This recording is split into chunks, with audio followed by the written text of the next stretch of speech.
Fighting Lady's destination is still a closely guarded secret. No one can hide the fact that we're entering tropical waters.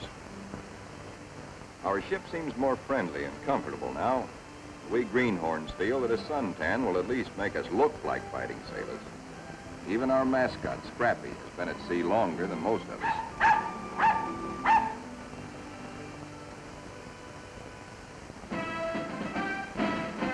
Some of the mystery that has been hanging over us is lifted when we enter the Panama Canal. There's a lot of unprofessional nervousness about whether or not we're too big to get through the locks. By using lines instead of fenders, we do get through, as the naval constructors knew all along we would. Come on, hop aboard. We're going places. For 2 cents I would. Anybody wants to swap?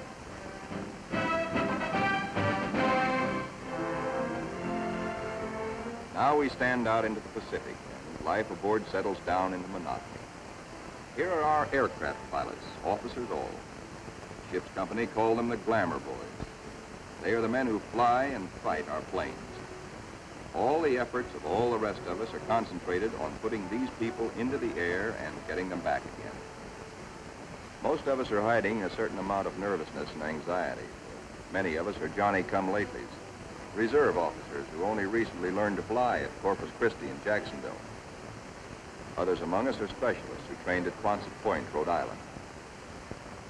Reserves are called by the regulars, in a friendly way, 90-day wonders. In return, the Annapolis regulars are called the trade school boys.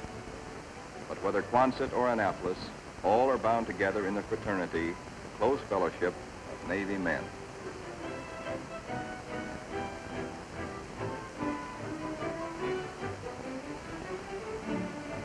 Among the ship's non-commissioned personnel, almost 3,000 blue jackets and 100 Marines, the hottest shots are the air crewmen, aerial gunners, and radio men. These boys and the plane captains are the partners of the glamour boys in the air. By non-flying blue jackets, they are called Zoom pigeons or Airedales.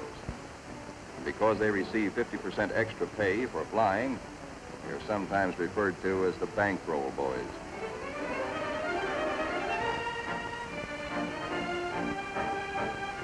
Everybody aboard ship backs up the flying group. This requires the efforts of all manner of people. Many of the jobs are far from glamorous. All the little tasks and services you find along Main Street must be performed by some members of our carrier's crew. For though the Fighting Lady is a powerful ship of war, she is also a sizable American community.